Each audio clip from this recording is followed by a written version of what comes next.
Hello everyone, this is Dr. Neeta and I welcome you all to our third day session of time management workshop.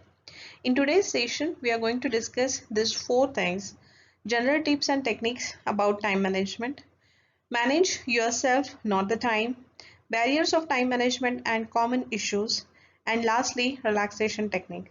So let's begin with our today's session.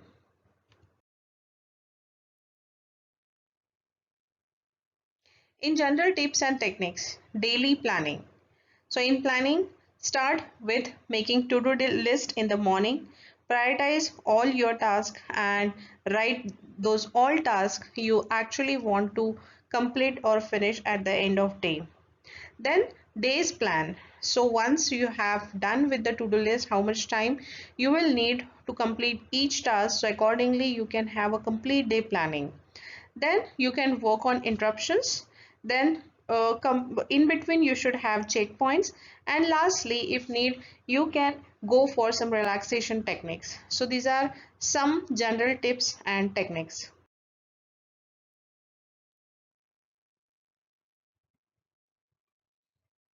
Continuing again with general tips and techniques, clear your desk and plan your activities for the next day. First, list your time specific items, for example meetings, and then write down the task you have to complete. Once you have prioritized your task, make a to-do list and work through the items in priority order. Ensure that you have given yourself sufficient time to complete your to-do list, taking into account your daily interruptions. Do difficult job first when you are at your best. Look after minor jobs when you are tired. Fix deadline of all jobs and stick to them.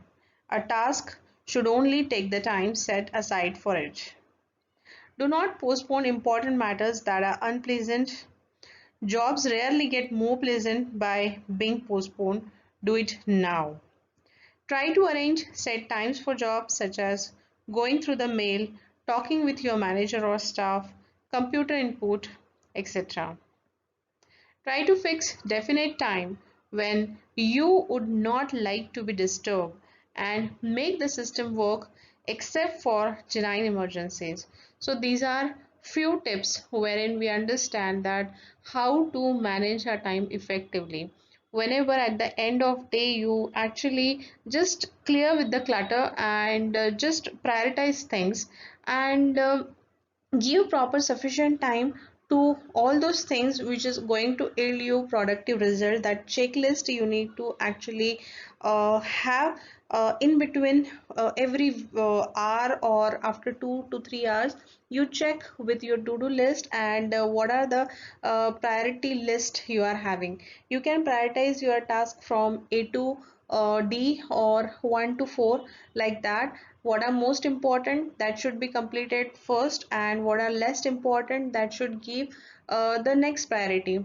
Now again we are some kind of personality wherein we our energy level, motivation level or productivity level is high in some time in the day. Means for example someone will be more active in the morning, someone may be more active in the evening, someone will be more active in the afternoon, or someone may be in night.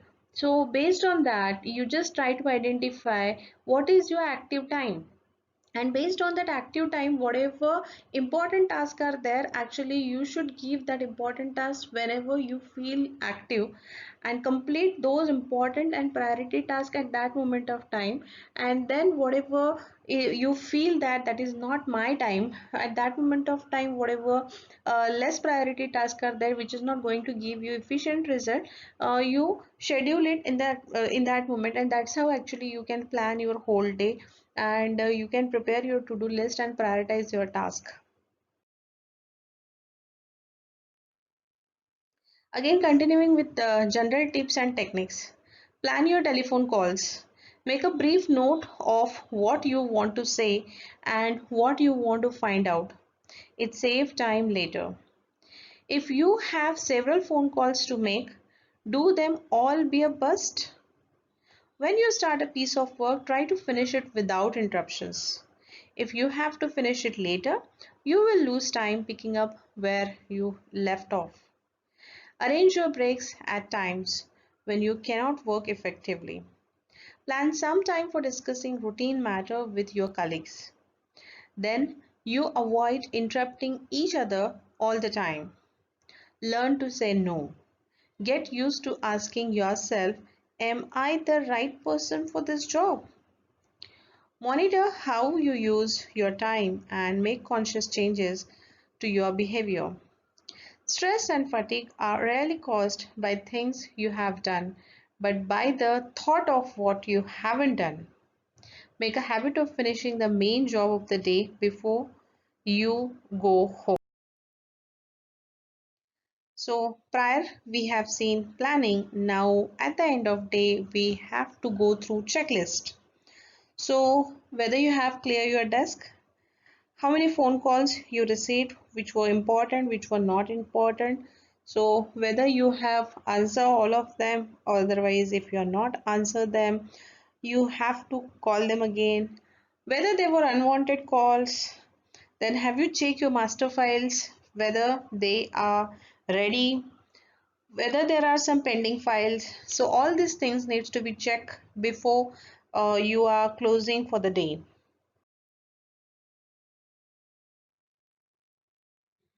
So how to build a smart check? Clear your desk. Paper talk alone can cost you an hour a day in looking for things and constant distraction. Many people have developed the habit of their office becoming a giant to-do list. Papers, some days stacks, files, letters, in trays, phone messages, etc. lying around all screaming, look at me, deal with me. Here are some useful hints for silencing the paper talk. Put any in or out tray in a drawer or behind you on a credenza or even outside of your office but not on your desk. Make it a real in tray, not a miscellaneous. Again, tips for smart check. Effective use of the master file. Discard all non-relevant document. Up to 85% of the document retained by an organization will never be looked at again. Remove all items from desk. Each piece of paper on your desk will distract your attention 5 times a day. Reorganize your shelf. Give preference to cupboard and shelves rather than filling cabinet. 25% space saving. Identify, reorganize, and relabel all your files clearly. Avoid flat files by all means. You all better off subdividing subjects and grouping these subfiles into a large filling box. So there should not be very fat files. Rather, you divide it into smaller chunks and separate it so that whenever you are going through it will be very organized and you'll understand the matter very clearly. So subject wise you can divide it into smaller chunks rather than maintaining a very big file. Use color coding facilities, for example, red or marketing green, custom or red for marketing, green for customers, like that. You can have some color codes. Again, smart checks for phone calls. Never hold on. Instead, agree a time to ring back or leave a message and your phone number. If someone is unavailable, find out the best time to call back or leave your number. If you need to make regular call, agree upon a mutually beneficial time. Learn to leave clear messages on other people's answer phones. Always leave your name and phone number if you want them to ring you back.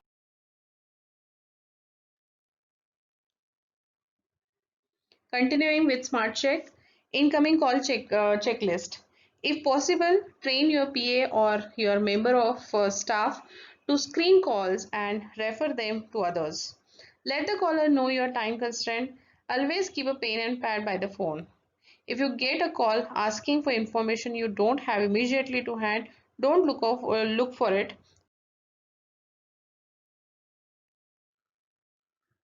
Interruption checklist.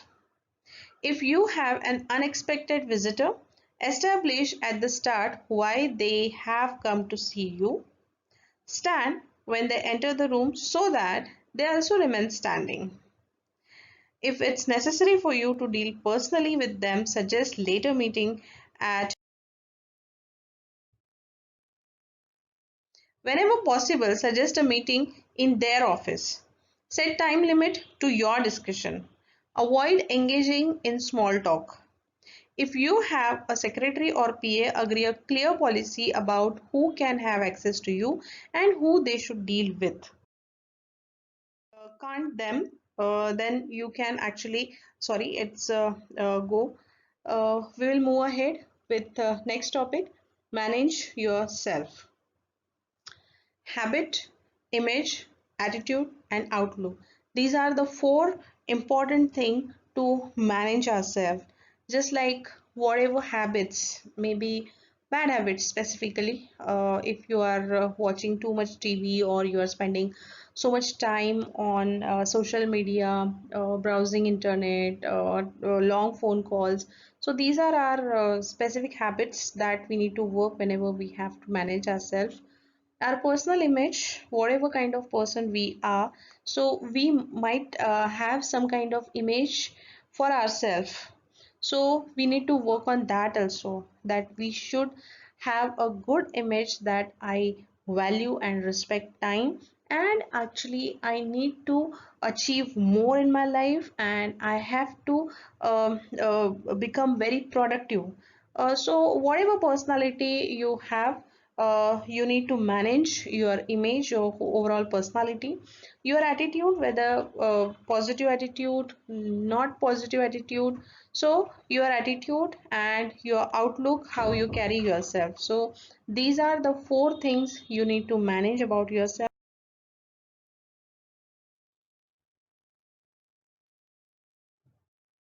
So fortunately, there are strategies you can use to manage your time. Be more in control and reduce stress, but you can analyze your time and see how you may be both the cause and the solution of your time.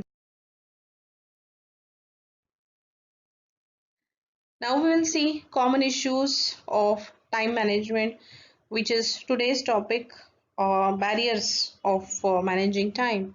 So first barrier is shifting priorities and crisis management. So management guru Peter Drucker says that crisis management is actually the form of management preferred by most managers. The irony is that action taken prior to the crisis could have prevented the fire in the first place. So we should not wait for crisis. Actually we should always manage that. We should never caught in crisis. So prevention is always better than cure.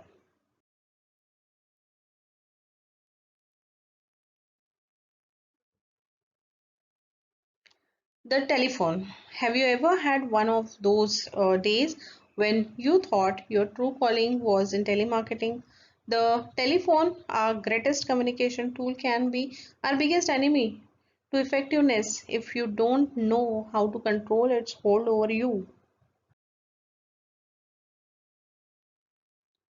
Lack of priorities or objectives. This is probably the biggest or most important time waster. It affects all we do, both professionally and personally. Those who accomplish the most in a day know exactly what they want to accomplish. Unfortunately, too many of us think that goals and objectives are yearly things and not daily considerations. This results in too much time spent on minor things and not on things which are important to our work lives. Many of us think that goals are something which I have to achieve in years together, but actually we should have goal for next 1 hour also. We should have goal on daily basis, that from this day what I want to achieve, and at the end of day we should have a proper check on the whole day, whether your day was productive, what are the things you have achieved in today's day, what exactly you gain out of it, how it's going to contribute in your life purpose or major goals of your life, and that's how actually you can make most of it. Otherwise, at the end of day you will feel that you have nothing in hand, you didn't achieve anything today, and that's how whole 24 hours may get waste. So you should have proper goals, and every day in to-do list, whatever goals you have specified, at the end of day you should have a proper check on your goals.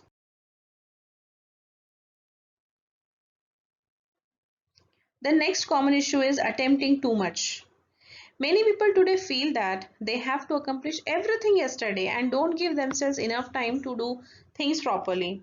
This leads only to half finished projects and no feelings of achievement. So, if you try to attempt so many things simultaneously and leave unfinished job, actually nothing will progress in a proper way. So actually multitasking is good thing, but one at a time, that is what is more important. Focus on one thing at a time, complete that task, and after that you have to switch on other. Don't take all the tasks together and try to finish everything once. So that's how you can work on this issue. Next is drop-in visitors. The five deadliest words that rob your time are: have you got a minute? Everyone's the culprit. Colleagues, the boss, your peers. Knowing how to deal with interruptions is one of the best skill you can learn. Ineffective delegation. Good delegation is considered a key skill in both managers and leaders. The best managers have an ability to delegate work to staff and ensure it's done correctly. This is probably the best way of building a team morale and reducing your workload at the same time. The general rule is this: if one of your staff can do it 80% as well as you can, then delegate it. So, art of delegation, we are going to discuss separately. One day, that topic we are going to see. So, of course, if you would like to manage your time effectively, you should know the art of delegation. Those tasks which others can also perform on your behalf. So, why to waste your time on those tasks? So, whatever you can delegate, you actually whenever you prepare your to-do list, at that moment of time you also prepare your delegation list, so that what are all not that much important and another person can also handle that task. So just delegate those tasks and keep other tasks with you. For example, you are manager of a company, you are good in your arena, means in marketing or whatever department you are in. You are not so sound in technical, means IT related things. So don't waste time on those kind of thing, which will take you more time. So whoever are IT experts, just delegate those kind of tasks to those people and make your work done. And that is how you can actually smartly delegate tasks which you are not that much not efficient, but there are people who can do that particular task more efficiently and effectively. Otherwise, some kind of documentation work which your PA can also handle, or other staff member subordinates can also handle. So that kind of responsibilities you can delegate very easily. And at the end of day, of course, end of task, you can actually have a proper overlook and do the corrective measures whatever is required. So that's how you can actually implement delegation. The cluttered desk. When you have finished reading this article, look at your desk. If you can see less than 80% of it, then you're probably suffering from desk stress. The most effective people work from clear desk.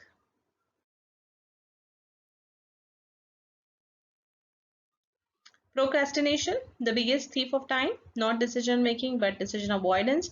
By reducing the amount of procrastinating you do, you can substantially increase the amount of active time available to you. The inability to say no. The general rule is, if people can dump their work or problem on to your shoulder, they will do it. Some of the most stressed people around lack the skill to just say no for fear of upsetting people. Meetings. Studies have shown that the average manager spends around 17 hours a week in meetings and about 6 hours in the planning time. and untold hours in follow-ups. I recently spoke to an executive who has had in the last 3 months 250 meetings. It is widely acknowledged that about as much of a third of the time spent in a meeting is wasted due to poor meeting management and lack of planning. If you remember, your goal is to increase your self-management. These are the best way to achieve this.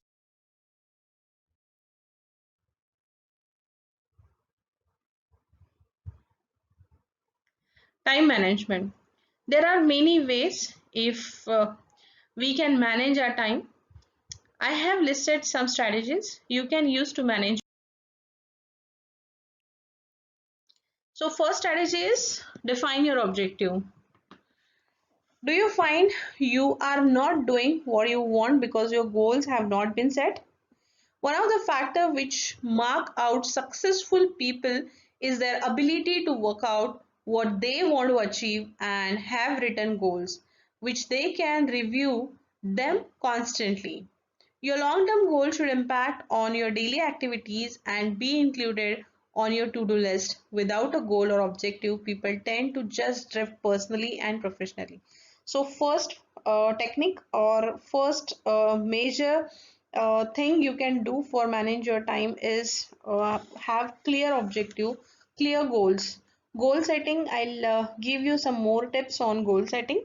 So firstly, try to understand that your goal needs to be set, your major goal, your minor goals, your milestones, then what actually where you want to see yourself after 10 years, after 5 years, after 2 years, after 1 year, in 6 months, and then monthly you can have goal, and then weekly you should have goal, and then on daily basis what are all things you are doing to achieve that goal. And that is how actually you have to divide that goals, and daily you should have some objective, and also you need to have a proper check whether you are doing something to achieve that goal, whatever are your major goals in life or long term goals. So for that long term goal, to achieve that goal, what you have done today, so that check you should also add in your to do list on daily basis. Another technique is analyze your use of time. Are you spending enough time on the projects which, although may not be urgent now, are the things you need to do to develop yourself or your career? If you are constantly asking yourself, what is the most important use of my time right now? It will help you to focus on important tasks and stop reacting to tasks which seems urgent or pleasant to do, but carry no importance toward your goals. So analyzing your self time is very important, on which task you are spending more time, whether they are time stealers, time wasters, just like spending too much time on online shopping, on chit chat, or taking phone calls. So all that kind of check you should have, and you should do proper analysis so that more of the time you should spend on productive activity rather than whatever is not yielding you any kind of good result. Have a plan. How can you achieve your goals without a plan? Most people know what they want but have no plan to achieve it except by sheer hard work. Your yearly plan should be reviewed daily and reset as your achievements are met. Successful people make lists constantly. It enables them to stay on top of priorities and enable them to remain flexible to changing priorities. This should be done for both personal and business goal. So fail to plan is plan to fail, of course. So you must have proper planning. You should have your planning for daily basis. Also, your major plan needs to be executed successfully. If you are not it's not working, whatever plan you are making, you need to change your strategies and change your plans and accordingly achieve your goals. So that proper planning needs to be there, and execution of those planning and action plan for those needs to be there. Next strategy, action plan analysis. Problems will always occur. The value of a good plan is to identify them early and seek out solutions. Good time management enables you to measure the progress toward your goal, because what you can measure, you can control. Always try to be proactive. So once you plan, Then you have to move on to the action plan. Action plan means what all actions is needed, and what needs to be priority of each action. Whatever problem may face, that needs to be rectified and needs to be dealt properly. All those kind of thing you need to measure. Means whatever you have planned, whatever actions you have taken, you should have measurable goals, or you should measure whether I have achieved this or not. Okay, how much I have achieved? 80%, 70%, 100%. So that kind of check you should have, and if you can measure it properly, then it will be very easy for you to do further analysis.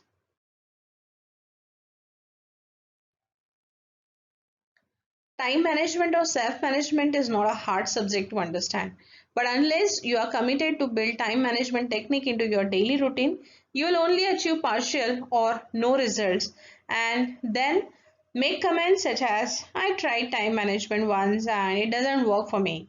The lesson to learn is that the more time we spend planning our time and activities, the more time we'll have for those activities.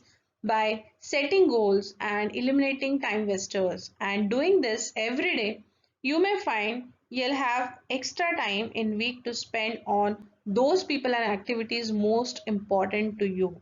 So if you'll spend more time on planning rather than just without going here and there without planning, actually if you spend proper time on proper planning, prioritizing your task, preparing your to-do list, actually you will feel yourself more organized and you'll complete your productive task more efficiently, and that's how you can actually save a lot of time for those people who are very important to you, just like your family members, your loved ones, and you can give them extra time rather than keeping busy. Actually keeping busy yourself is not going to give you results.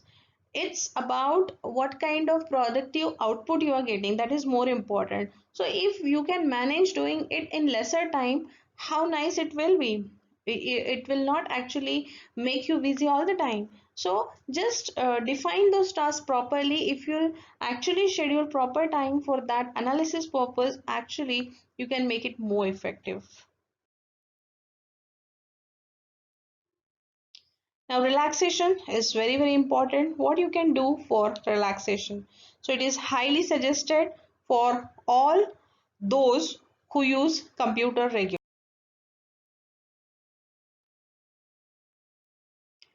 The technique is very simple. You need to practice for 2 minutes and after every hour. Just sit comfortably in your chair. Take a deep breath slowly in and release it slowly for 3 times. Stress your whole body, then stretch your whole body, and later on you release each and every part of your body. Then close your eyes very, very tightly. Give pressure on your eyes and then slowly release. Repeat this for 3 times and then relax completely. Continue with slow and deep breathing along with watching every breath entering and leaving. So these are very, very simple relaxation technique.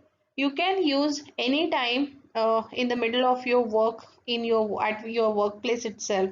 So what you have to do is you have to practice three breathing space. So 3 times very slow. You have to close your eyes and you have to take long breath in and slowly release. So this will take hardly few seconds. Then you can go for stretching.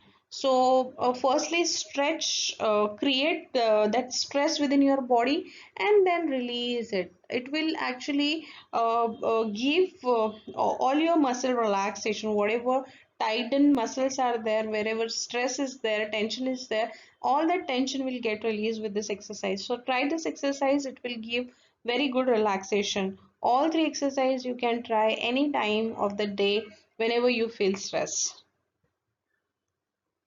This exercise will recharge your whole body, relieving your all mental and physical stress.